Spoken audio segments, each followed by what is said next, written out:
Dobar dan, lijep pozdrav svima i dobrodošlica u još jedan Klik studio. Klik studio nakon drugostepene presude predsjedniku Republike Srpske Miloradu Dodiku, koja je potvrdila prvostepenu, a to je godinu dana zatvora i 6 godina zabrane obnašanja djelovanja političkih funkcija. Sa nama u komentaru ove presude i onoga što slijedi gospodin Nedim Ademović, advokat i ekspert za ustavno pravo, kojeg pozdravljam, na linku je sa nama i zahvaljujem se za uključenje i ovako brzu reakciju.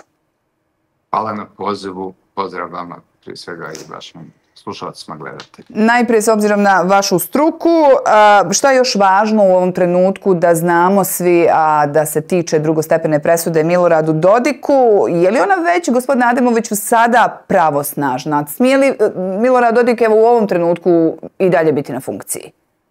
Da, u ovom momentu da. Pravosnažna nije još uvijek presuda.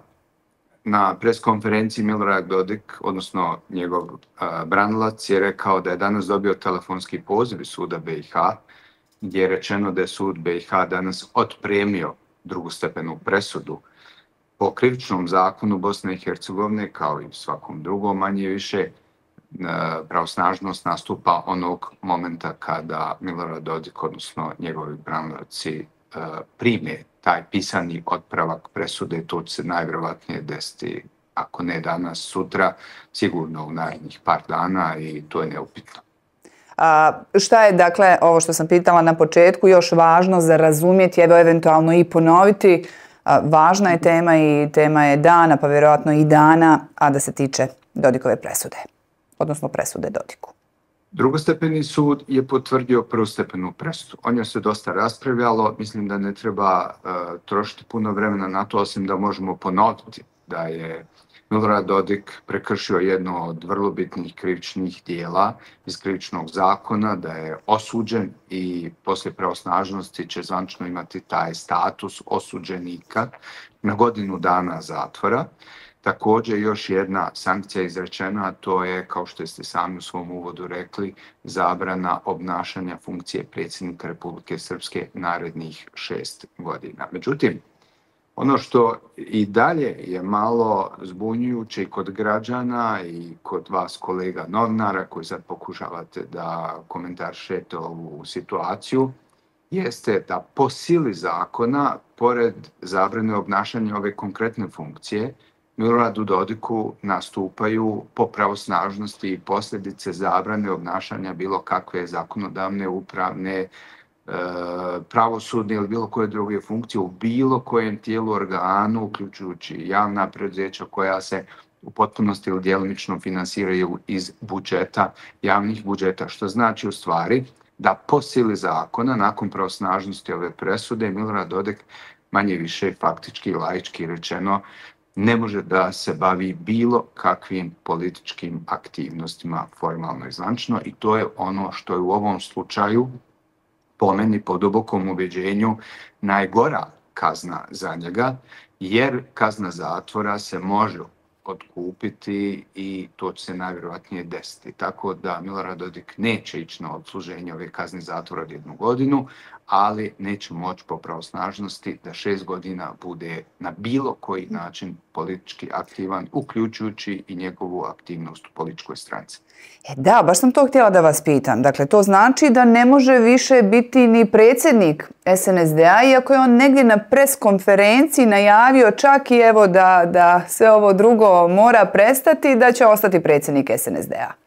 Po mom tumačenju, političke stranke kao politički subjekti, s obzirom da se jednim dijelom, i to dosta velikim, finansiraju iz javnih sredstava, bit će obuhvaćeno ovom zabranom. Ako Dodik, dakle, plati ovu kaznu zatvora, to bi onda valjda značilo da automatski priznaje ovu presudu. Međutim, prema njegovim istupima, čujemo ono što smo čuli nakon prvostepene, da sumiram ukratko, da ne priznaje ni institucije, ni državu, da je ovo politička odluka, ni visokog predstavnika, da neće odstupiti sa pozicije predsjednika Narodne skupštine Republike Srpske, entiteta Republika Srpska. Šta u pravnom smislu onda to znači? Šta su onda obaveze pravnih institucija? Njegov mandat po sili zakona prestaje danom pravosnažnosti. Prema tome, kada njegov branilac ili on lično zaprimi ovu presudu, pisani otpravak, njegov mandat prestaje kada je u pitanju vršenja ove funkcije. To naravno Centralna izborna komisija treba da potvrdi svojom odlukom u roku od 15 dana nakon što nastupi ta pravosnažnost i recimo pretpostavimo da će se to zasigurno desiti.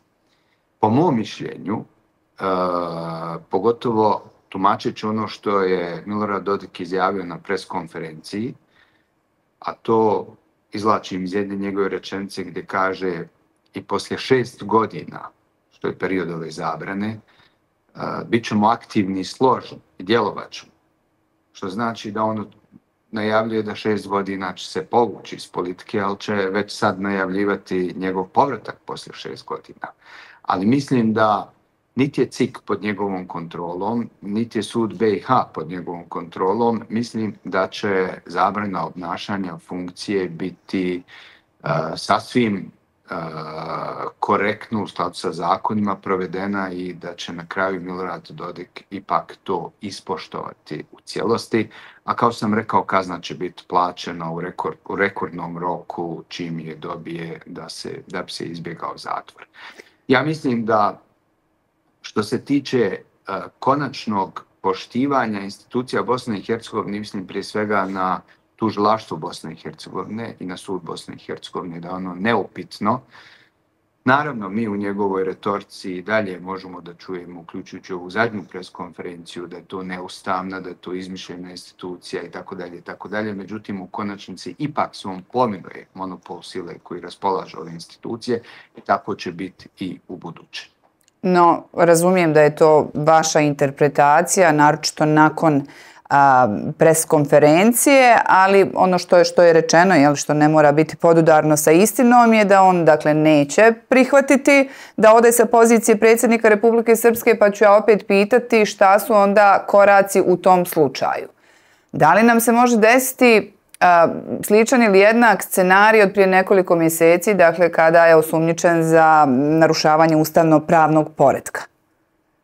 Da imamo jednog Dodika kojeg potražuju institucije, ali niko ne smije da ide da ga privede i da tako tavorimo još mjesecima do ko zna kad. Mi ovdje imamo djelovanje prije svega Suda Bosne i Hercegovine i Centralne izborne komisije Bosne i Hercegovine. Po mom dubokom uvjerenju, Milorad Dodik ne može utjecati kao što recimo može na institucije Republike Srpske, ne može utjecati na ove dvije institucije i one će formalno, pravno provesti procedure i donijeti zakonske odluke da njegov mandat je prestao sa danom pravosnažnosti. Kako će ići daljnja procedura? Hoće li on napustiti svoj ured odmah ili će to biti kasnije, ne znamo, ali Centralna izborna komisija će u svakom slučaju ponovo pokrenuti proceduru izbora privremenog za ovu funkciju na kojoj više ne postoji predsjednik i ta procedura će se provesti formalno pravno zasigurno i ja pretpostavljam da će na kraju, a prije novih izbora, neko biti izabran. To je sigurno jedan period koji je 6 mjeseci ispred nas i tek onda eventualno možemo raspravljati o pitanju da li će Milorad Dodik htjeti predati pečat, da li će htjeti izaći iz kancelarije, da li će predati funkciju ili tako dalje, ili će on pružati neki otpor. I mislim da i u ovom momentu možda preuranjeno raspravljati ako on to ne bude htjeo, da li on time izvršava ponovo neko krivično djelo, da li postoji osnovna sumnja, da se ponovo vodi neka istraga ili ne. Mislim da je sada to poprilično, po mom dubokom uvjerenju, sekundarno pitanje. Hajmo čuti šta se može, ako se uopće išta može pravno desiti kroz Narodnu skupštinu Republike Srpske. Dakle, on kad kaže da se neće dopustiti da se održe prijevremeni izbori, kaže da će o daljnjim koracima odlučiti upravo Narodna skupština Republike Srpske. Može li se tamo eventualno, dakle pravno, pitam vas sa aspekta vaše struke, riješiti njegovo razrješenje s funkcije i onda postavljanje novog predsjednika ili prosto procedura mora biti takva da se dese prijevremeni izbori? Ne. Republika Srpska, što se tiče ove presude, izvršenja i posljedica, nema nikakvu nadležnost.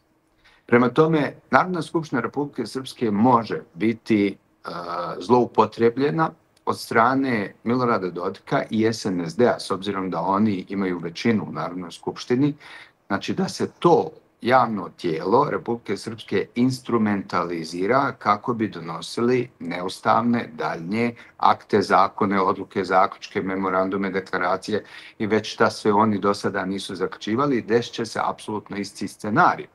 Neko će od legitimnih pokretača pokrenuti inicijativu pred Ustavnim sudom i stavljati to opet van snage kao neustavno ili će intervensati visoki predstavnik kako bi eventualno zaštitio situaciju ako bude smatrao da je to ugrožavanje civilnih aspekata Dejtonskog mirovnog sporazuma.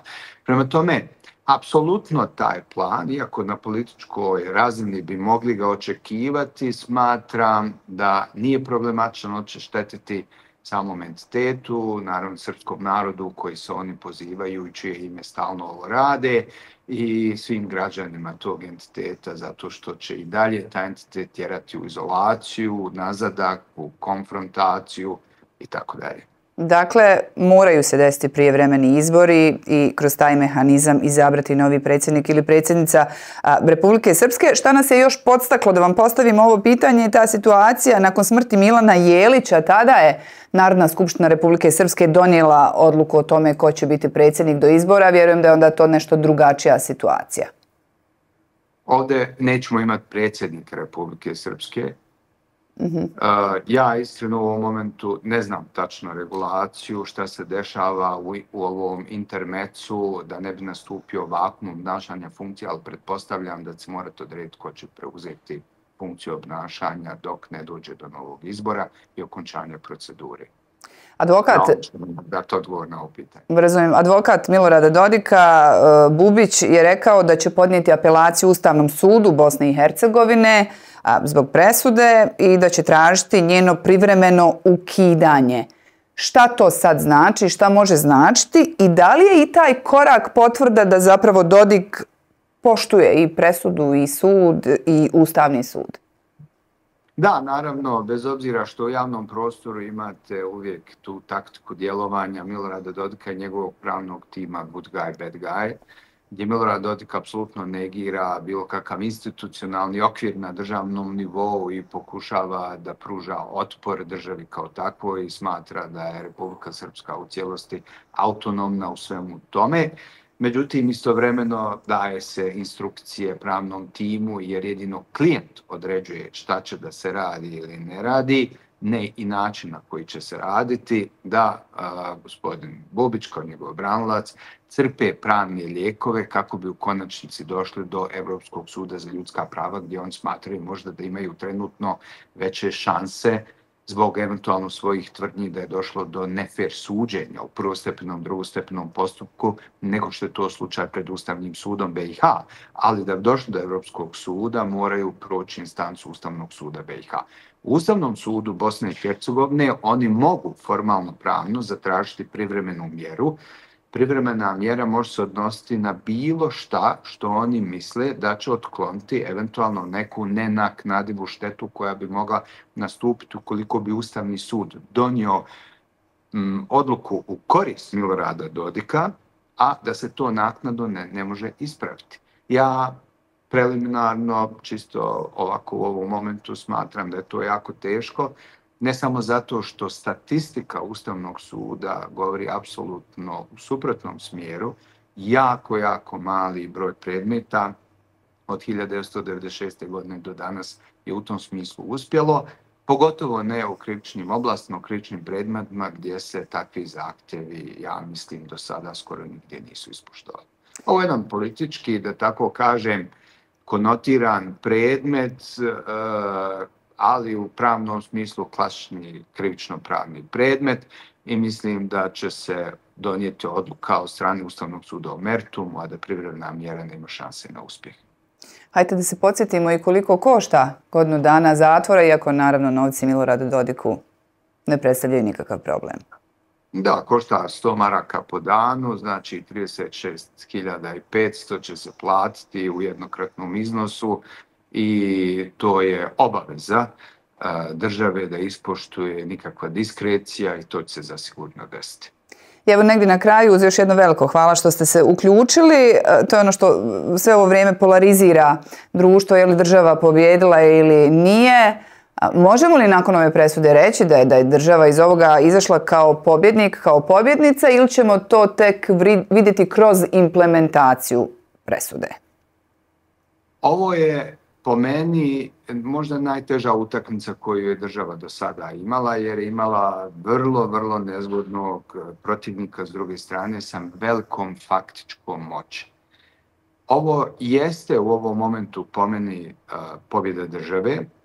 Da nije bilo potpore međunarodne zajednice, i to mislim kako na onu Dejtonsku, tako i na sveopću međunarodnu zajednicu koja je predvođena Sjedinjenim Američkim Državama kao globalnom igračem i Evropskom unijom, mislim da ne bi bio ishod ovakav. Da smo prepušteni sami da rješavamo ovu situaciju, mislim da bi ishod bio, da ne kažem negativan, ali jako neizvjestan. Međutim, i ovo je život naš koji živi Bosna i Hercegovina, prema tome to su igrači koji su trenutno na našoj strani, koji se moraju njegovati, i sad, nakon ove presude, mislim da se na međunarodnom planu i diplomatskom planu mora odigrati jako mudre uloga. Međutim, ova utakmica, da se žargonski izjasnim, mislim da je pokazala ili potvrdila da jako puno država Bosna i Hercegovina ima deficita, prije svega u institucionalnom planu. Obavezno mi moramo rješavati te paralelne odnose u državnim institucijama, u smislu da konstitutivni narodi, Republika Srpska i već poznato, vodeće političke stranke poprilično utiču na državne institucije, one ne funkcionišu homogeno, nezavisno i nepristrasno. Zatim, njihova faktička snaga je mala u smislu da je, recimo, policijska opremljenost i policijska snaga državnih struktura slabija od entitetskih. Budite uvjereni da je federalna policijska snaga mnogo jača nego državna, i to se mora promijeniti jer je to apsolutno nelogično i stavlja stvari na glavu, a ne na noge. Pokazalo se jedna dobra stvar, a to je da sud Bosne i Hercegovine ipak pokazao zube.